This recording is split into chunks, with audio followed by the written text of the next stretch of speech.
hanya beberapa orang yang membuat kerajinan itu sendiri. Salah satunya tentang SDM-nya. Jadi saya harus cari kerja sampingan buat nambah ekonomi keluarga.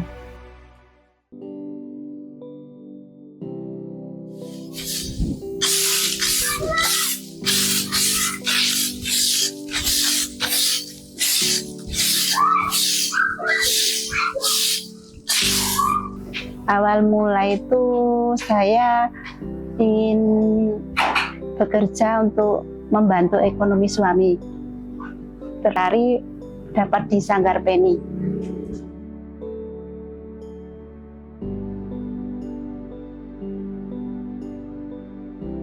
Dari hari Senin sampai hari Sabtu berangkat dari rumah itu sekitar jam 8, pulang jam 4. Saya belum bisa dulu. Belum bisa membatik.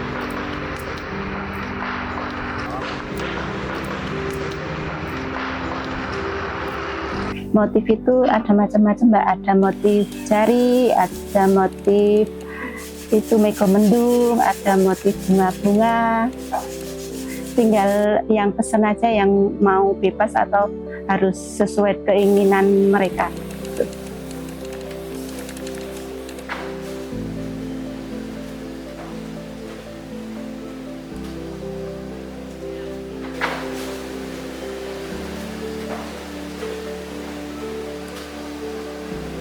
Suami saya juga kerja, tapi kerjanya buruh bangunan, Mbak. Jadi kalau ada pekerjaan ya ada, tapi kalau pas nggak ada borongan ya nganggur.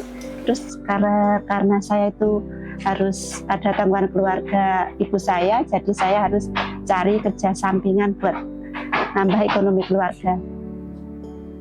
Karena di pedesaan itu umum yang berat, Mbak, karena ada sumbangan-sumbangan itu loh, ada orang hajatan itu yang agak berat.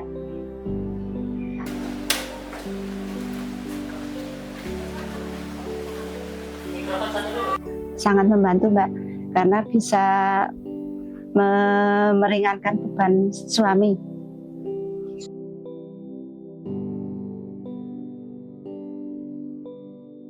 Karena sudah profesi, di sini nyaman, bisa, maksudnya kalau cuti nggak harus pakai detail, pakai surat izin. Di sini sudah bisa memaklumi karena di pedesaan itu ada umum itu misalnya kita nggak berangkat karena ada hajatan, rewang itu, Mbak.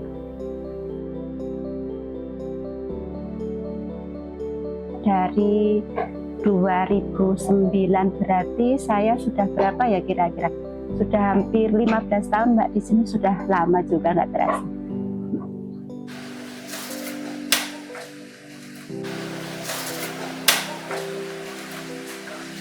Ya, sangat bangga sekali karena meskipun sudah tua masih bisa bekerja.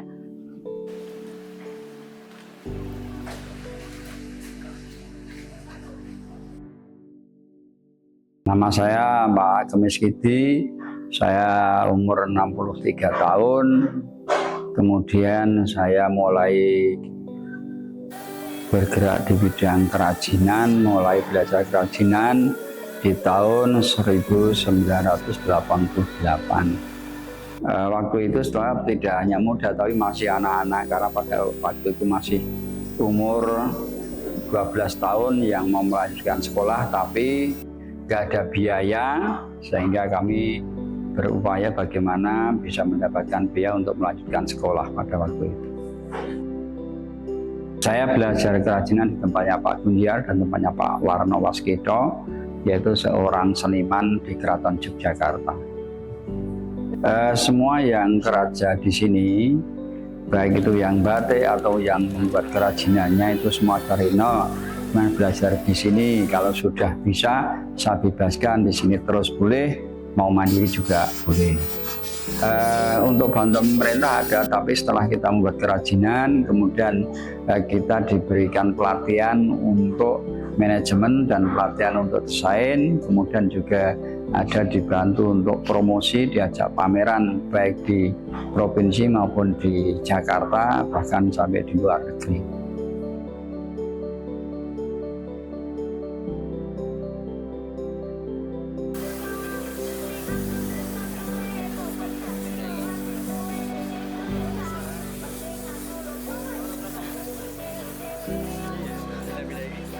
Kalau masalah jelas ada. Pertama masalah karena pasar tidak stabil sesuai dengan permintaan. Kemudian kalau yang kerugian, sebenarnya nggak ada kerugian karena memang kita kalau kerajinan itu sebenarnya dari kreatif kita sendiri, karena dengan modal yang adanya bisa kita kembangkan, dengan barang seni dan kerajinan harganya menjadi lebih tinggi.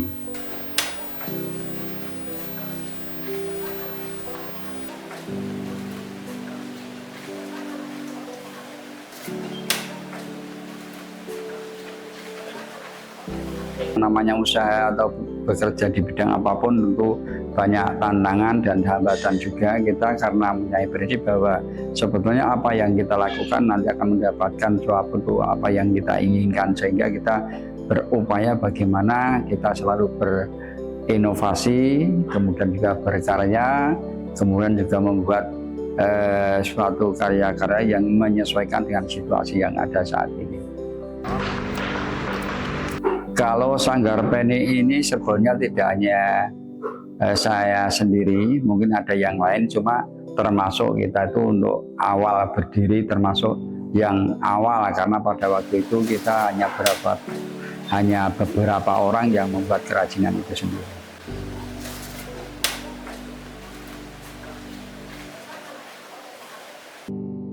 Tentunya dengan adanya saya berkarya di bidang seni ini, pertama untuk penghasilan tidak hanya di musim hujan, di musim kemarau pun juga ada penghasilan, artinya bisa diberikan di setiap saat. Kemudian secara ekonomi kita melakukan tambahan ekonomi. Kemudian di sisi lain manfaatnya adalah bagaimana kita memberikan sedikit atau membantu kepada tetangga kita yang mungkin belum bekerja, bisa belajar di sini, kemudian juga bisa membuat kerajinan, akhirnya dia juga mendapatkan penghasilan bagi tetangga kanan kiri yang ingin berbuat atau membuat kerajinan seperti yang ada di Sanggar Peni. Yang namanya usaha apapun tentu kita harus mengikuti perkembangan zaman dan generasi, karena setiap generasi ada mempunyai keinginan, mempunyai karakter tersendiri. Tapi kita yakin bahwa kerajinan ini akan bisa sampai kapanpun ketika kita berinovasi, kemudian juga berkreasi, yang jelas seperti itu.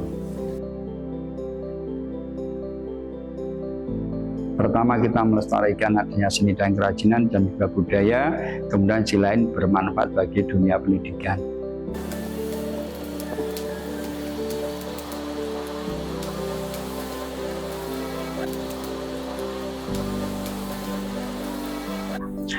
Perkenalkan, nama saya Reno Pratiwi. Saya di sini di Sanggar Peni biasanya bertugas untuk manajer harian, buat ngecek-ngecek kegiatan, tugas-tugas harian. Untuk saya sendiri udah bantu Pak Kemis buat mengelola Sanggar Peni formalnya ya sejak lulus kuliah tahun 2017.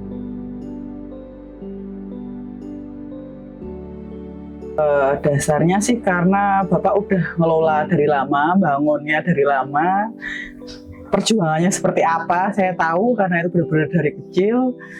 Kalau nggak dibantuin, saya nggak bantuin, siapa lagi yang bantuin gitu loh. Dan eman-eman gitu, kalau nggak dibantuin, nggak dikembangkan, eman-eman gitu loh. Karena itu perjuangan Bapak dari benar-benar zaman dulu, zaman masih muda, dan yang berjuang bersama Bapak. Rekan kerjanya itu dari dulu, Bapak dari nol, bantuin sampai sekarang, setia membantu. Kalau nggak sama mereka, kita kembangkan bareng-bareng ya, mereka nanti mau gimana nih?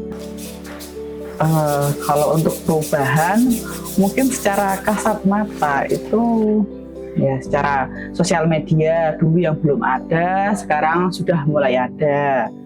Terus untuk toko online yang dulu juga belum ada, sekarang juga udah ada.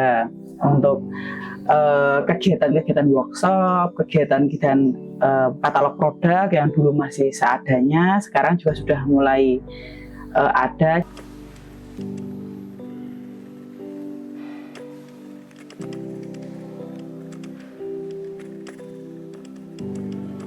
selama ini udah bantuin Bapak itu lebih ke SDM-nya sih, maksudnya gini, kan kita berjalan dengan langkah beda-beda. Kadang karyawannya ada yang basicnya dari segi pendidikan, segi usia kan beda-beda dengan saya, dengan karyawan yang lain, teman-teman kerja yang lain. Jadi kadang kita pengennya saya udah lari kayak gini, ternyata dari dari rekan-rekan kerja yang lain masih bisanya kayaknya gini dulu deh Mbak. Jadi ya kita oh ya udah menyesuaikan pace kerjanya gitu loh. Langkah kita berjalan kayaknya masih, kalau langkahnya nanti 10 kayak teman-teman ngos-ngosan nih, oh ya udah berarti kita mungkin pelan-pelan dulu, dimulai dari langkah berapa sampai berapa kayak itu. Intinya sih menyesuaikan langkah. Jadi yang penting cita-citanya tetap sama, memajukan Sanggar Peni, mengenalkan batik ke seluruh banyak orang di dunia. Cuman dengan langkahnya seperti apa nih yang kita bisa berjalan bersama-sama dengan teman-teman rekan kerja. Ada luar dari daerah Jogja, pengukirnya kita ada yang dari Subang, Jawa Barat. Itu dulu sih sebelum tahun 2010-an itu hampir berapa 10-an lebih, hampir 20-an banyak. Waktu masih jaya-jayanya batik kayu itu hampir lebih dari 10 orang. Itu dulu pengukir dari Subang juga. Terus pembatik juga dulu dari Klaten, Bayat, kan terkenal batik kayu. Cuman kalau sekarang kebanyakan ya warga Krebet, sekitar Krebet, sama yaitu yang luar kota ya cuma satu itu, Subang itu perajin. Kalau bahan baku sendiri, kayu-kayu biasanya dari daerah sini. Bapak, Pak Gemes punya rekan-rekan kerja, rekan-rekan teman-teman perajin yang udah dari dulu. Terus selain itu biasanya dari warga atau temennya, teman Bapak yang nawarin kayu, Pak saya ada kayu nih, masih enggak. Gitu. Selain itu juga kadang ada teman UKM lain yang dia produksinya mentahan kayu kayak gini, itu biasanya dia juga nawarin Pak ada produk kayak gini nih gitu. Kebanyakan dilatih. Jadi kalau batik itu paling muda kan batiknya usia 30 tahun. Itu dulu awalnya dia ya belum bisa batik karena kan rutinitasnya lama-kelamaan juga udah bisa menjadi batik kayak gitu sih. Kalau ngukir sih mungkin juga belajar juga sih, tapi kebanyakan udah punya basic ya, mungkin udah sering kayak lihat kok menarik terus belajar kayak gitu sih. Kalau yang perajin yang bagian pemotongan kayu segala macam sih itu kan karena nggak terlalu skill banget, maksudnya skillnya bukan yang ngukir kayak gitu, itu biasanya lihat beberapa saat, beberapa kali masuk kerja gitu nanti udah bisa. Tapi intinya semuanya belum ada basicnya.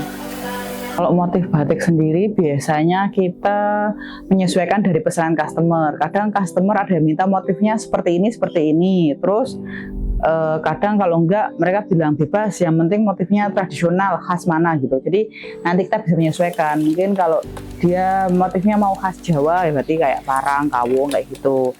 Kalau untuk kerajinan kami sendiri, batik kayu di Sanggar Peni sendiri ini hitungannya ya alhamdulillah bisa mencukupi kebutuhan karyawan, rekan kerja, kebutuhan kami yang ada di sini ya udah alhamdulillah pokoknya bisa mencukupi ya.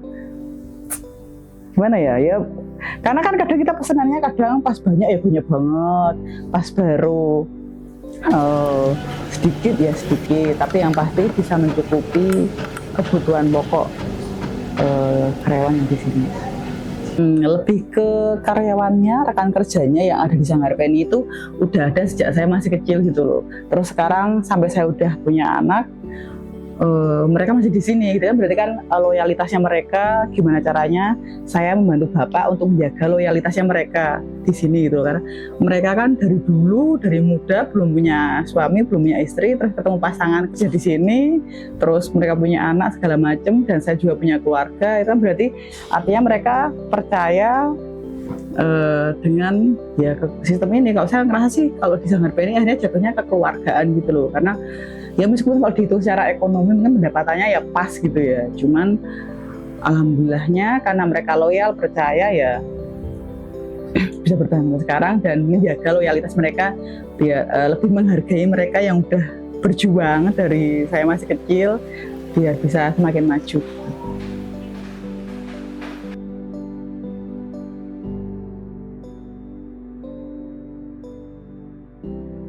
Semoga Sanggar ini tetap selalu ada pesanan sehingga kami sebagai karyawan bisa ada pemasukan untuk membantu ekonomi keluarga masing-masing. Ya, harapannya pertama bagi teman-teman perajin, silakan untuk menekuni kalau itu menjadi sesuatu yang baik bagi perajin itu sendiri. Harapannya marilah kita tidak berhenti di sini tapi selalu berinovasi dan kreatif untuk supaya kerajinan semakin banyak dicintai banyak orang, yang jelas seperti itu. Harapannya sih terima kasih sudah membantu Sanggar PNI dari dulu yang masih rumah pendopo seperti itu, terus sekarang sudah berkembang menjadi makin luas, makin banyak produknya, variasinya makin banyak.